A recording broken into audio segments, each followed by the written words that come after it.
Hello and welcome to DesignOS. In this video, we're going to start with user interface design. Before we start making beautiful designs though, we need to learn what a user interface is. We'll also talk about what separates user interface from user experience. In the industry these days, both the words user interface or UI and user experience or UX are words that are used interchangeably. However, both these fields are different from each other. They clash a lot, and that is why we have jobs such as UI/UX designers, but these are separate fields.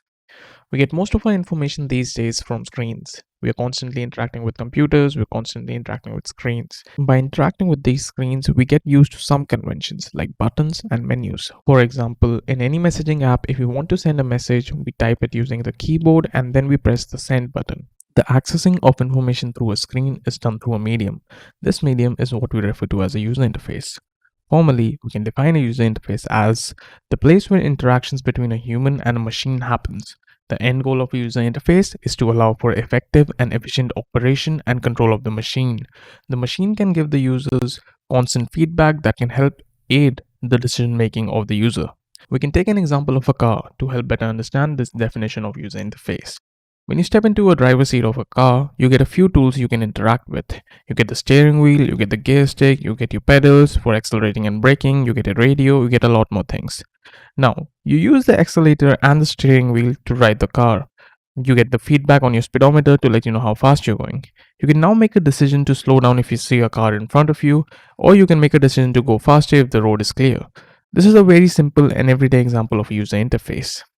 We can see how a user interacts with an interface, but the interface also interacts with the user. The interface helps define the choices of the user. It is heavily involved in shaping the user's experience. As an example, we can go back to talking about the car. The steering wheel, the gearbox, the pedals, the radio, all of these are interfaces. The overall experience that a user gets from the moment they start interacting with the car is what we call user experience or UX. So the moment the user unlocks the car using the keys, opens the door, starts the engine, and the driving experience, that is all about the user experience. All of these combined define the user experience. The small little things like the car keys, the radio, the gear stick, and the steering wheel are elements of the user interface. I hope that clears any doubts you may have about user interfaces and user experiences. If you put both UI and UX together, you end up with total control over how everybody experiences every kind of content these days.